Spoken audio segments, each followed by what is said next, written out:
Oi, eu sou a Thaís do blog Insights Literários e eu vim aqui hoje finalmente dar o meu testemunho para a Igreja do Livro Transformador.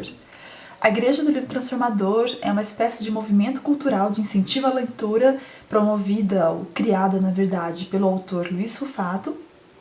Já tem alguns anos já que foi criada essa ideia da Igreja do Livro Transformador, mas através do grupo dos vlogueiros e blogueiras, a Patrícia de Carlo, ela do vlog Alma do Meu Sonho, ela sugeriu então um dia, se não me engano foi 20 de maio, para todo mundo gravar e colocar no ar esse testemunho.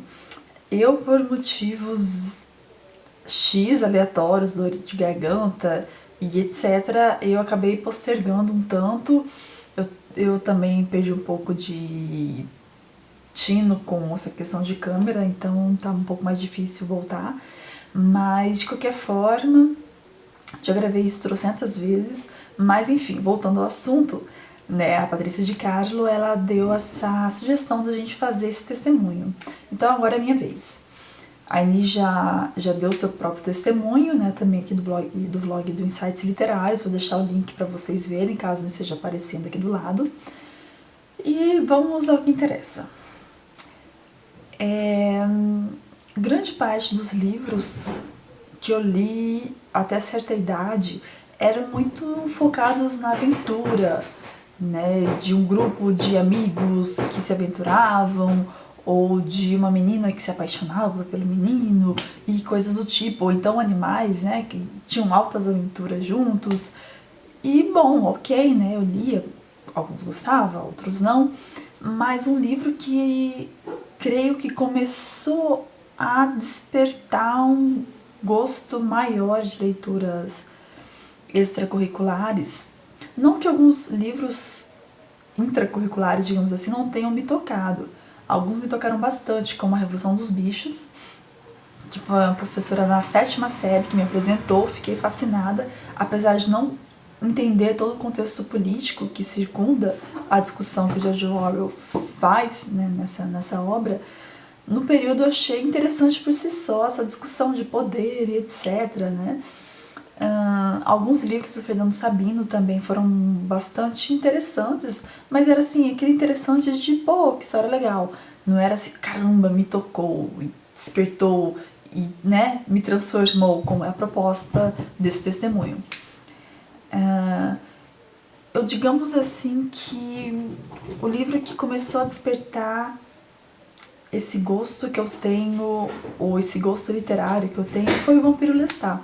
Sim, foi uma obra de uma autora pop, mas tanto o Vampiro Lestat quanto a Entrevista com o Vampiro, eles começaram a me dar uma dimensão diferente de literatura, que era uma literatura que não via só para fora, tinha uma questão mais introspectiva também, que eu via um pouco mais no personagem Louis.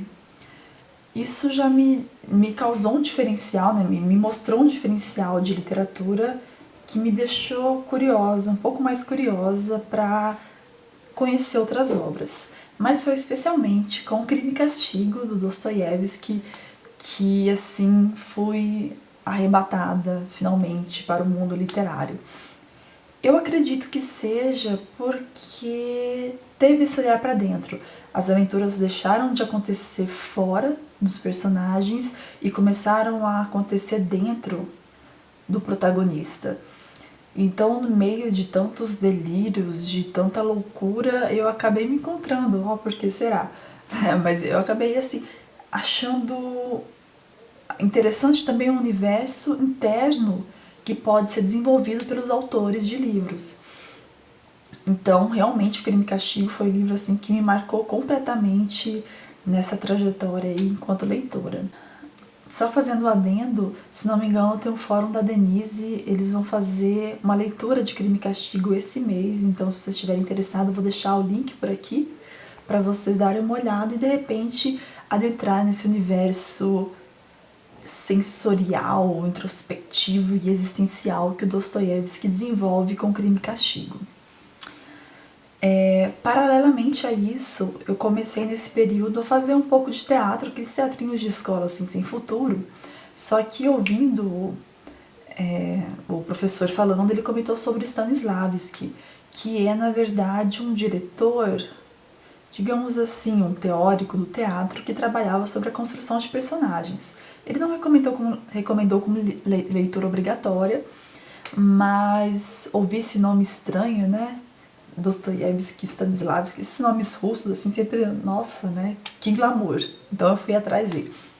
E aí, com o Stanislavski, eu tive acesso a um livro que é um livro técnico, que é a criação de um personagem, mas o livro, ele descreve personagens de uma peça de teatro, que eu até esqueci qual que é o dramaturgo, mas assim, me foi importante para ver a questão do histórico, da trajetória de cada personagem, o que levou aquele personagem a ser o que ele é naquele momento da história. Isso antes, eu tinha 14 anos, nunca tinha reparado nisso. Então, quando isso me foi revelado através dessa obra do Stanislavski, nossa, eureka, né?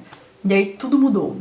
Tudo mudou porque comecei a fazer reflexões próprias, internas sobre a minha vida, e aí que começou toda a piração e transformou esse ser humano que vocês veem hoje em dia. Mas, de qualquer forma, eu acho que eu acabei adquirindo um certo preconceito, não é preconceito, mas uma preferência mesmo, a leituras introspectivas demais, que geralmente são meio deprês, né? Algumas vezes eu fico até preocupada que esse vlog se transforme numa espécie de vlog da literatura da depressão, né? Porque eu sempre, volta e meia, eu trago livros que são meio pra baixo, né? Nunca cheguei e falei um livro super divertido e tal, né? Algumas vezes eu sinto falta disso, talvez as pessoas sintam falta disso, sei lá, né? Mas, por exemplo, eu passei a me afastar, não por aversão, mas por falta de afinidade de livros de ficção científica, por exemplo. Porque eu achava que eram coisas muito externas e eu achava interessante essa leitura dentro, né? Introspectiva demais. Mas aí foi com o passar do tempo, eu tive um aluno que foi um colega, amigo, sei lá, que me apresentou alguns livros de ficção científica, como Fahrenheit 451, como Solaris, e aí eu comecei a perceber que a ficção científica, esse mundo fantástico que é construído fora também das pessoas, dos personagens, acaba sendo também interessante para você fazer análises, principalmente sociais, né? Pô, minha formação é em ciências sociais e eu vou ficar sempre olhando o indivíduo para dentro, claro, sim, né, que o meu olhar, apesar de ser do indivíduo, eu gosto também de ver todo o entorno, o contexto social, histórico, blá blá blá. Mas, enfim, Crime e Castigo acabou delimitando quais são as minhas preferências literárias, digamos assim. Me fechou algumas portas, eu fechei algumas portas a partir dessa preferência, mas que com o passar do tempo foram abertas, né, por esse aluno e depois, né, com outras influências a partir de outros vlogs e blogs literários que quando tendo contato eu comecei a achar que, cara, também é legal essas histórias de aventuras, histórias de ficção, histórias que acontecem fora das pessoas. Então é mais ou menos isso. Não sei se ficou muito confuso, mas de qualquer forma eu lido com isso na edição. Então tchau.